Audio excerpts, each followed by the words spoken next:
Olá, chegamos para mais uma exploração aqui do material que a gente recebeu. Olá. Hoje o foco é um tema, olha, antigo, mas que as fontes que a gente tem aqui sugerem que tem ecos bem atuais. A idolatria. Exata. Vamos nos basear principalmente em passagens do Antigo Testamento, né? De Êxodo e Ezequiel. Isso mesmo, textos bem fortes sobre o assunto. E a grande questão que parece saltar desses textos é: o que realmente significava a idolatria para os antigos israelitas? Porque era, assim, algo tão grave, sabe? Tão central na narrativa deles. E talvez o mais intrigante para a gente hoje. Como é que essa ideia, que soa tão distante, como ela pode se conectar com a nossa vida, né? Com a nossa realidade? É a grande pergunta. Então, nossa missão aqui é tentar desvendar a essência dessa mensagem segundo o que a gente tem aqui nas fontes. Vamos lá. Então, para começar a desembrulhar isso, o primeiro ponto marcante que as fontes destacam é aquela cena famosa lá no livro do Êxodo, capítulo 32. Ah, sim. O bezerro de ouro. Clássico, mas fundamental. Exato. O povo de Israel está lá no deserto, Moisés some no monte para receber as leis, e o pessoal resolve fazer um bezerro de ouro. Exatamente. E as fontes relembram esse episódio crucial. O texto bíblico ali relata Deus dizendo a Moisés algo como: olha, o seu povo se corrompeu. Rápido, né? Muito rápido. Se desviou depressa do caminho que eu indiquei. E o que eles fizeram? Pegaram metal, fungiram, fizeram um bezerro. E não só fizeram a imagem. Não.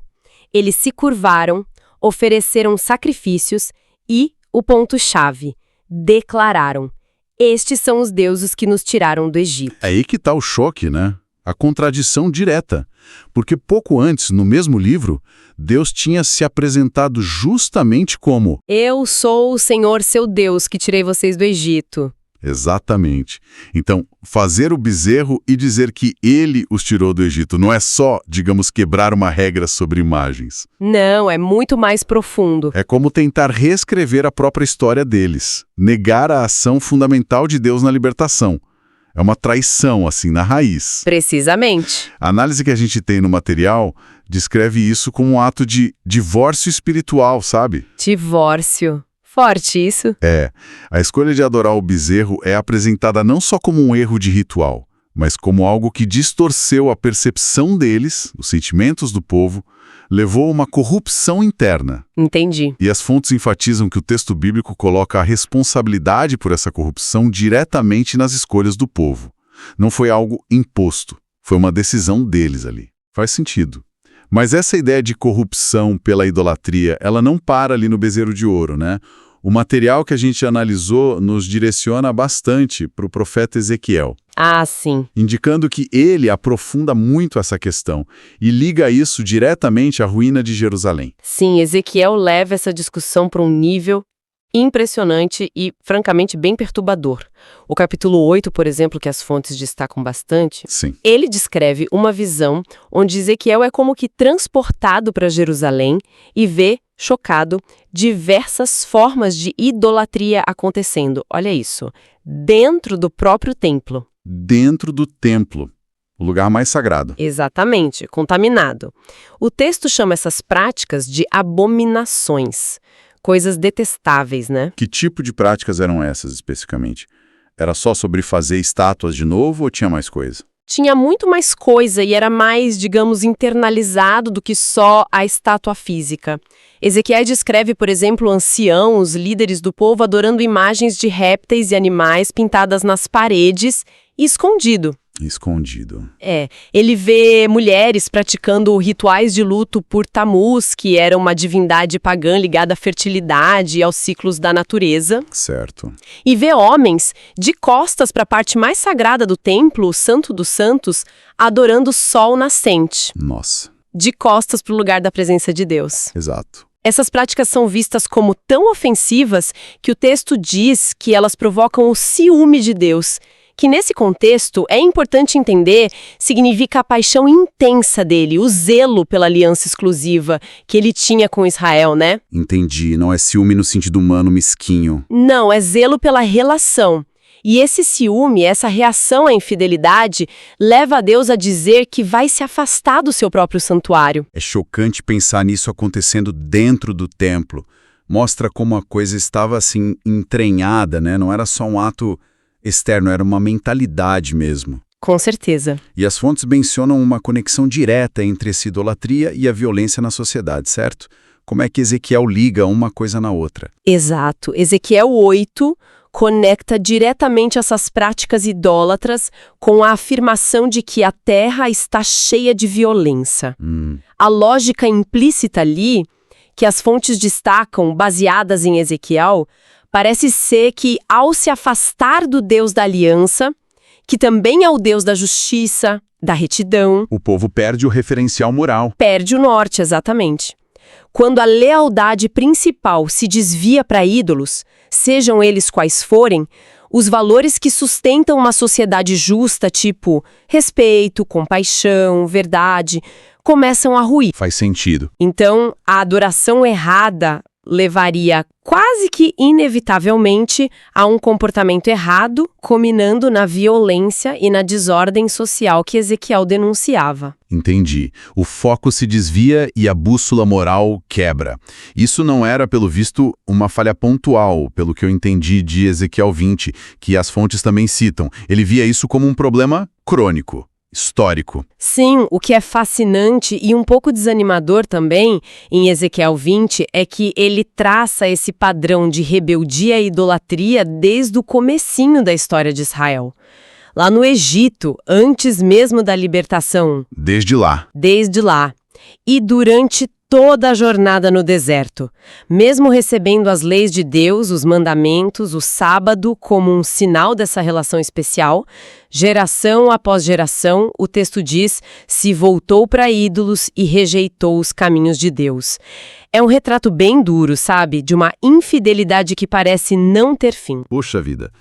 E isso trazia consequências, claro. Mas as fontes também mencionam algo interessante, sobre Deus agir por amor do seu nome. O que isso quer dizer exatamente? Esse é um ponto teológico muito importante em Ezequiel. Mesmo diante dessa rebeldia toda, dessa provocação que, vamos combinar, mereceria uma destruição completa, Sim. o texto diz que Deus, por diversas vezes, decidiu não agir com todo o seu furor por amor do seu nome. Isso significa, basicamente, para preservar a reputação dele, a consistência do seu caráter perante as outras nações que estavam observando. Ah, entendi. Tinha um público externo, digamos assim. Exato. Se ele simplesmente destruísse o povo que ele mesmo tinha tirado do Egito com tanto poder, o nome dele, o propósito dele poderiam ser mal interpretados ou até desacreditados, entende? Entendo. Isso não anulava o julgamento. Ezequiel é bem claro sobre o exílio ser uma consequência real e dolorosa, mas mostrava que as ações de Deus iam além de uma simples reação olho por olho à conduta humana. Estavam ligadas ao próprio plano maior e à identidade dele. Faz sentido. É uma tensão complexa, né? Entre o julgamento justo e o propósito maior de Deus. E essa conexão entre adoração, ou a falta dela, e o comportamento social fica ainda mais explícita quando a gente olha para o capítulo 22 de Ezequiel, né? As fontes dão bastante destaque a ele. Com certeza. Ezequiel 22 é talvez o ponto onde essa ligação entre idolatria e injustiça social fica, assim, brutalmente clara. O capítulo começa acusando Jerusalém de ser uma cidade sanguinária, uma cidade que faz ídolos para se contaminar. Já começa pesado. Pesadíssimo.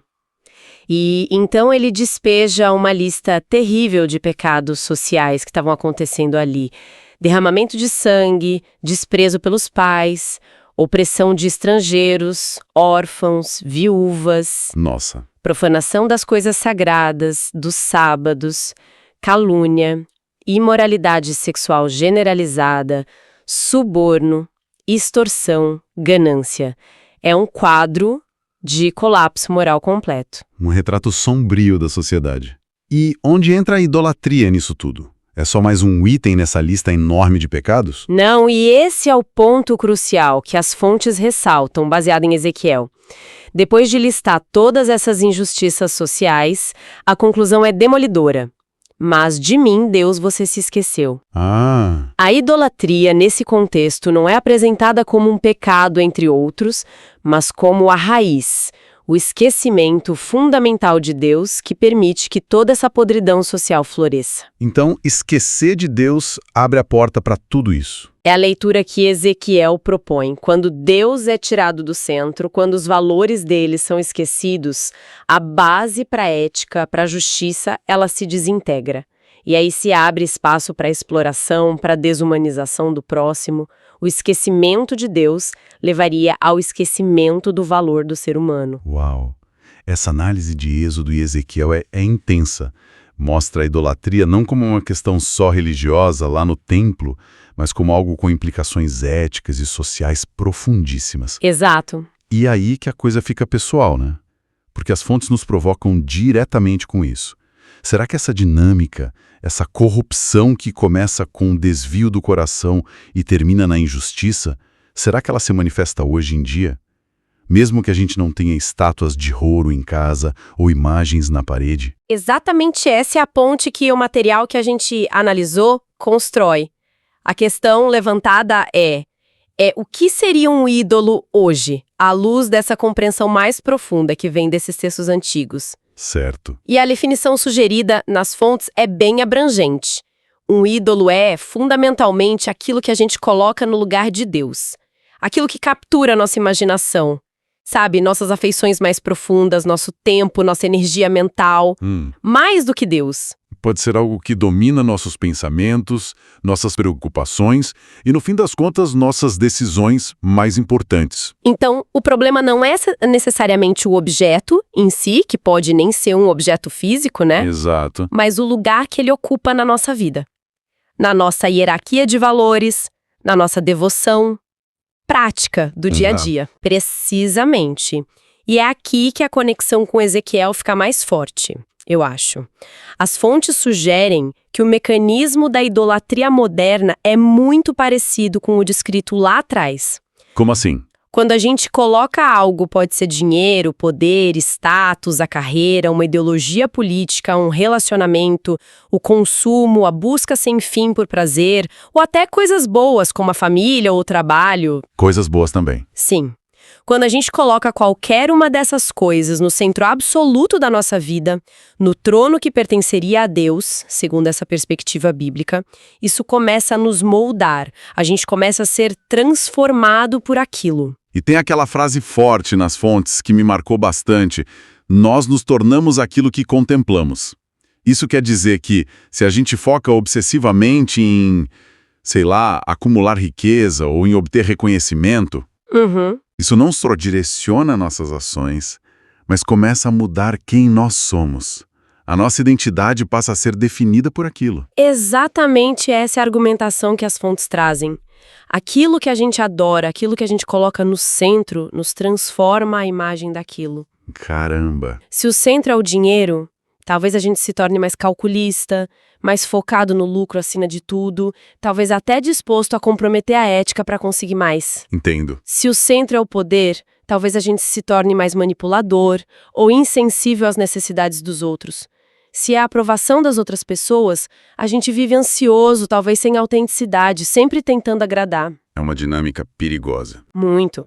As fontes alertam que dedicar a vida a esses deuses substitutos não apenas nos transforma, mas também nos leva a relacionamentos talvez mais superficiais ou transacionais, sabe? Buscando nessas coisas uma segurança ou um sentido que, segundo a perspectiva bíblica, elas simplesmente não podem dar. Isso faz pensar. Porque muitos desses potenciais ídolos modernos que foram listados, trabalho, família, sucesso, conhecimento, são coisas boas, certo? Até necessárias. Sim, claro. Como é que as fontes ajudam a diferenciar, então, uma paixão saudável, um compromisso importante, de algo que virou um ídolo que está nos corrompendo sutilmente? Existe uma linha clara para isso? Essa pergunta é crucial, né? E a resposta que o material sugere não é simples, mas aponta para uma direção. A diferença não estaria na coisa em si, mas na posição dela e na lealdade que ela exige da gente. Posição e lealdade. O ponto de inflexão parece acontecer quando algo, mesmo que seja muito bom, se torna absoluto na nossa vida. Quando começa a exigir nossa lealdade acima de tudo. Acima de Deus, acima da nossa consciência, acima do bem-estar dos outros. Quando começa a definir nossa identidade fundamental, tipo, eu sou o meu trabalho, eu sou o meu status social, eu sou o sucesso que eu tenho. Quando a gente se funde com a coisa, né? Exato. E quando buscamos nisso a nossa segurança última, o nosso significado último, nossa salvação, digamos assim, coisas que na visão desses textos bíblicos só Deus poderia oferecer. É sobre quem ou o que ocupa o trono do coração e comanda as prioridades e os valores mais profundos. Entendi. É uma questão de hierarquia interna e de onde a gente busca a nossa fonte última de identidade e segurança. Não é para demonizar as coisas boas da vida. De forma alguma. Mas para mantê-las no lugar certo, digamos assim. Sem deixá-las tomar conta do trono. Exatamente. O perigo apontado não é ter sucesso, ou amar a família, ou se dedicar ao trabalho. É quando essas coisas se tornam o fim último, o Deus funcional da nossa vida. E aí elas começam a moldar nosso caráter e nossas relações de uma forma que talvez nos empobreça espiritualmente e relacionalmente, mesmo que por fora a gente pareça muito bem-sucedido. Certo. Ok, então vamos tentar amarrar as pontas dessa nossa exploração aqui. A gente partiu daquela imagem forte do bezerro de ouro, em Êxodo. Viu como Ezequiel pegou essa ideia e aprofundou muito, mostrando a idolatria como uma traição fundamental, né? Uma raiz para a decadência moral, social, aquele esquecimento de Deus com consequências bem devastadoras. E vimos que essa traição, segundo Ezequiel, não ficava sem resposta. Levava ao julgamento, sim, mas também revelava a complexidade do caráter de Deus, que agia por amor do seu nome, preservando o seu propósito maior, mesmo no meio da infidelidade humana. É impressionante isso. É verdade. E então, as fontes nos trouxeram direto para hoje, né?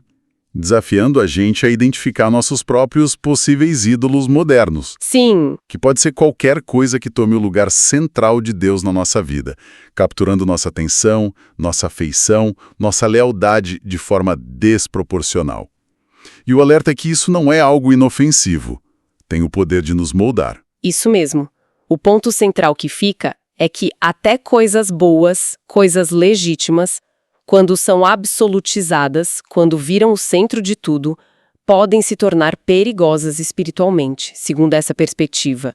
O risco está nesse deslocamento do centro. Certo. O que levaria, no fim, a uma vida focada em substitutos que são incapazes de satisfazer as necessidades mais profundas da alma humana, por significado, por segurança, por propósito último. E para a gente encerrar, fica aqui uma provocação final para nossa reflexão, construindo sobre essa ideia forte de que nós nos tornamos aquilo que contemplamos. Uma ideia poderosa. Muito.